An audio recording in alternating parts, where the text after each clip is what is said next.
हाँ जी बच्चा लोग, आप लोग तो अभी आप 11th का आपका सिलेबस है जो खत्म होने को होगा। कैसे पढ़ना है इसके बारे में अभी भी बहुत बच्चे कंफ्यूज होंगे कि क्या करें जिससे अच्छे से अच्छे तैयारी और कम से कम समय में हो जाए। देखिए, अगर हम लोग 11th की बात कर रहे हैं तो 11th में ऐसा जरूरी नहीं है कि सारा का सारा चैप्टर बहुत इंपॉर्टेंट है। कुछ चैप्टर ऐसा है जो हमारा करियर व्यू से ज़्यादा इंपॉर्टेंट है, और अगर इस तरह से आप प्लानिंग करके पढ़ते हैं तो 11th बहुत हार्ड नहीं है। कुछ बच्चे 10th क्लास से एकदम से जब 11th में जाते हैं तो उनको ऐसा महसूस होता है कि जैसे बिल्कुल ही साइंस बदल गया है। पर अगर आप शुरू से प्लानिंग करके अगर आप पढ़िएगा तो आपको फिर दिक्कत नहीं होगा, क्योंकि 11th हार्ड नहीं है। 11th कब हार्ड होगा? जब आप छोड़कर बैठ जाइएगा। 10th के रिजल्ट के ऊपर आप जो है चुपचाप शांत हो जाइएगा। कई बच्चे का ऐसा होता है, 10th में बढ़िया नंबर आएगा और उसके बाद ऐसा महसूस होने लगता है कि अब 11th भी ऐसे ही हो जाएगा, 12th भी ऐसे ही हो जाएगा। पर ऐसा नहीं सोचना है, क्योंकि अगर आप जिस दिन ऐसा सोचे उसी दिन आपका रिजल्ट खराब हो जाएगा। तो कुछ प्लानिंग कर लीजिएगा, प्लानिंग करके ही पढ़ना है। और आज के ज़माना में तो आप लोग के साथ बहुत बढ़िया फैसिलिटी हो गया, हमारे ज़माना में नहीं होता था। आप YouTube से पढ़ सकते हैं, आपके टीचर अवेलेबल हैं, अच्छे अच्छे टीचर मार्केट में अवेलेबल हैं।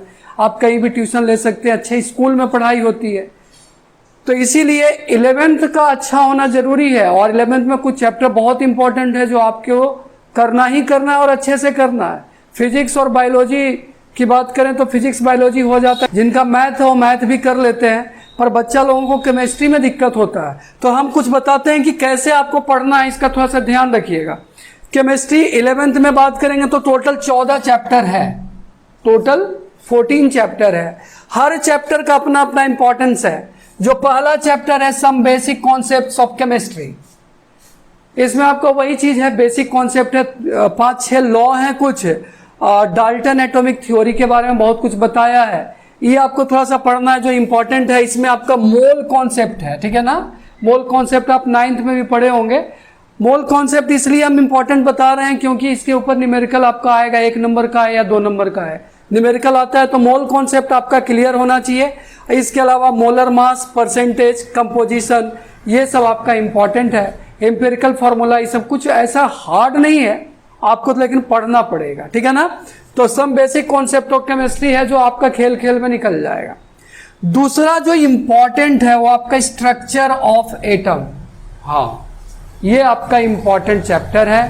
थोड़ा सा लेंदी भी है, थोड़ा सा कॉम्प्लिकेशन भी होता है। उसका कारण ये है कि इसमें बहुत सारा फॉर्मूला है, बहुत सारा फॉर्मूला है, और उन सारे फॉर्मूला के बेस पर आपका न्यूमेरिकल भी है। तो न्यूमेरिकल के लिए आपको थोड़ा सा फॉर्मूला और कॉन्सेप्ट दोनों को क्लियर करना पड़ेगा। तो इसमें आपको करना क्या है, तो कुछ इंपॉर्टेंट चीज है, जैसे कि एक तो ऑफ बाउ रूल, इसके अलावा पॉली एक्सक्लूजन प्रिंसिपल, और इसके अलावा आपका एटम, इलेक्ट्रॉन, पार्टिकल, ये सब के बारे में बहुत कुछ दिया हुआ है। थोड़ा सा इसको थ्रॉली पढ़ना है, लेकिन एक चीज ध्यान रखिएगा, रटना नहीं है, रट के पार नहीं कर पाइएगा, इसको समझ के करना है, ठीक है ना। अगला जो आपका है classification of elements and periodicity of in properties. देखिए, हर चैप्टर एक दूसरे से जुड़ा हुआ है। इसमें आपका अगर देखें तो आपको लगता होगा कि आप पहले पढ़े हुए हैं 10th क्लास में, पर ऐसा नहीं है। इसमें आपको बहुत डीपली बताया है, जैसे कि आपका जो एटम होता है उसका रेडियस कितना होता है, आयनिक रेडी कितना होता है, आयनाइजेशन एंथैल्पी कितना होता है, क्या होता है, इलेक्ट्रोनिगेटिविटी कितना होता है। और इसमें कुछ एक्सेप्शन है, वो एक्सेप्शंस जरूर याद कीजिए, क्योंकि एक्सेप्शंस नहीं याद कीजिएगा तो उस पर क्वेश्चन आता है और उसमें आप है जो लटक जाएंगे। तो आपका जो आपका एक्सेप्शंस है वो एक्सेप्शंस अलग कॉपी में उसको नोट करके रखिए। हर चैप्टर का एक्सेप्शन अलग से रखिए, जिससे कि आपका एग्जाम में 1 नंबर 2 नंबर का क्वेश्चन आता है तो आप आराम से उसको सोल्व कर सकते हैं। अगला जो चैप्टर है, अगला जो आपका चैप्टर है आपका chemical bonding and molecular structure, 4th chapter. तो chemical bonding and molecular structure की हम लोग देखें तो इसमें आपका जो सबसे इंपॉर्टेंट है ना वो आपका वेस्पर थ्योरी है, ठीक है ना। वेस्पर थ्योरी है, उसके अलावा जो आपका ऑर्बिटल होता है एचपीडी, उसका स्टडी करना है, उसका शेप स्टडी करना है, और सबसे जरूरी चीज है आपका अंडरस्टैंडिंग बिल्कुल क्लियर होना चाहिए। रट कर काम नहीं चलेगा, क्योंकि आप एक चीज रटिएगा तो दूसरा दे देगा। तो रट कर नहीं करना है, आपको क्या करना है, अंडरस्टैंडिंग बिल्कुल क्लियर रखना है। क्या है, कैसे काम करता है, जो इसका कॉन्सेप्ट है उसी कॉन्सेप्ट पर बाकी सब भी काम करता है, इसलिए आपको कॉन्सेप्ट बिल्कुल क्लियर रखना है। अगला जो है स्टेट्स ऑफ मैटर, वही सॉलिड लिक्विड गैस की बात है, पर यहाँ पर स्टेट्स ऑफ मैटर में आपको कुछ लॉ पढ़ना पड़ेगा, जैसे बॉयल्स लॉ हो गया, चार्ल्स लॉ हो गया, गैल-लुसेक हो गया, एवोगाड्रो लॉ हो गया। इस तरह से आपका कुछ दिया हुआ है, इसमें भी आपको कॉन्सेप्ट क्लियर रखना है, ठीक है ना। थर्ड चैप्टर से आपका, फोर्थ चैप्टर से आपका जी एडवांस में आपका बहुत क्वेश्चन आता है, उसको क्लियर रखना है। उसके बाद सिक्स चैप्टर में केमिकल थर्मोडायनेमिक्स है, ये आपका जी मेंस और एडवांस के लिए बहुत इंपॉर्टेंट है। थर्मोडायनेमिक्स, इसमें बहुत सारा न्यूमेरिकल है जो हर बार एग्जाम में आता है। लॉ ऑफ थर्मोडायनेमिक्स आपका बिल्कुल क्लियर होना चाहिए, और नहीं तो फिर आपको इसमें बाद में भी दिक्कत होगा, 12th में भी दिक्कत होगा, और आप जी और एडवांस तो कभी क्रैक कर ही नहीं सकते जब तक आपका एक कॉन्सेप्ट क्लियर नहीं रहेगा। अगला आता है equilibrium, very important chapter from competition point of view. इसमें आपका आयनिक इक्विलिब्रियम आ गया, ionisation of acid bases and degree of ionisation, ये सब आपको प्रैक्टिस करना है। और यहाँ पर एक चीज क्लियरली लिखा हुआ है कि कंपटीशन पॉइंट ऑफ व्यू से ये बहुत ज़्यादा इंपॉर्टेंट है। और कौन सा कंपटीशन, एसएससी रेलवे की बात नहीं कर रहे, ये आपका आईआईटी के कंपटीशन, जो इंजीनियरिंग आपका एग्जाम होता है, उस लिहाज से बहुत ज़्यादा इंपॉर्टेंट है। फिर 8th चैप्टर आता है रेडॉक्स रिएक्शन। आप ऑक्सीडेशन रिडक्शन ये सब पढ़े होंगे, पर यहाँ पर थोड़ा सा डीपली है, कंसेप्चुअल क्वेश्चन इसमें आता है, ऑक्सीडेशन नंबर निकालना आता है, बैलेंसिंग रेडॉक्स रिएक्शन कैसे करते हैं, कैसे इलेक्ट्रॉन को लॉस करते हैं, गेन करते हैं, ऑक्सीडेशन नंबर कितना होता है, तो ये सब भी आपको अच्छे से क्लियरली कर लेना है। नोट्स जरूर बना कर रखना है, जो आपको अच्छा लगता है, इंपॉर्टेंट लगता है, उसका नोट्स बना लेना है। उसके बाद एस ब्लॉक का एलिमेंट्स जो आता है, उसको आपका इनऑर्गेनिक सेक्शन में आता है, इसको आपको अच्छे से करना है। पी ब्लॉक का जो क्वेश्चन है, पी ब्लॉक में जितने भी एलिमेंट्स हैं उनको अच्छे से पढ़ना है। इसके बाद ऑर्गेनिक केमिस्ट्री आ जाता है।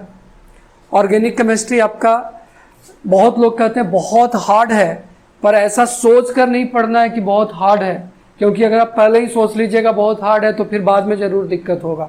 तो ये जो है आपको अच्छे से पढ़ना है, इंटरेस्ट लेना है, और इंटरेस्ट कब आएगा, जब समझ में आएगा।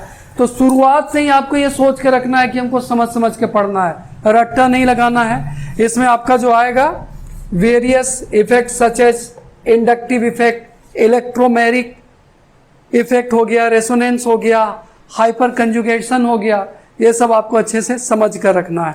उसके बाद हाइड्रोकार्बन आ गया। ये जो हाइड्रोकार्बन है इसको बहुत लाइटली नहीं लेना है, क्योंकि अगर अभी आप लाइटली ले लिए और आप इसको इग्नोर कर दिए तो आपको 12th में दिक्कत होगा, क्योंकि 12th में भी इसका डीपली आपको पढ़ना पड़ेगा, हाइड्रोकार्बन। और लास्ट में आपका इन्वायरमेंटल केमिस्ट्री आता है। This is the most ignored chapter from the students perspective, but a question usually comes in G Mains examination। ये आपको इन्वायरमेंटल केमिस्ट्री हम लोग छोड़ देते हैं, मन में आता है कि वो बाकी सब पढ़ लिए तो इसका पढ़ना ज़्यादा इम्पोर्टेंट नहीं है, पर जो आप कंपटीशन का जो तैयारी कर रहे हैं वो इसको अच्छे से ज़रूर पढ़िएगा। बच्चा लोग देखो, एक चीज़ हम क्लियर कर देते हैं कि अगर आपको आगे अच्छा करना है तो सिर्फ बुक तक नहीं रहना है, सिर्फ रट कर नहीं रहना है, आपको समझना है, उसका नोट्स जरूर बनाना है, और एक स्ट्रैटेजिक स्टडी करना है। ये नहीं कि आज मन हुआ 1 घंटा पढ़ लिए, कल मन हुआ छोड़ दिए। आप ट्यूशन लीजिए नहीं लीजिए मैटर नहीं करता है, पर आपका कॉन्सेप्ट क्लियर होना चाहिए। आप जो रिदम मेंटेन कर रहे हैं वो रिदम हमेशा मेंटेन होना चाहिए, पर्टिकुलर एकदम सिस्टमेटिकली आपको स्टडी करना है। ऐसे 11th का केमिस्ट्री हार्ड नहीं है, 12th का केमिस्ट्री हार्ड नहीं है, अगर आप एक बार समझ जाते हैं। चलिए ठीक है, हमारे साथ बने रहिएगा। अगला जो हम लोग वीडियो लाएंगे उसमें हम लोग कंपटीशन की बात नहीं करेंगे, हम लोग जो है एनसीईआरटी बेस पर है जो वीडियो बनाएंगे, और उसमें एनसीईआरटी को हम लोग डीपली थोड़ा सा स्टडी करेंगे।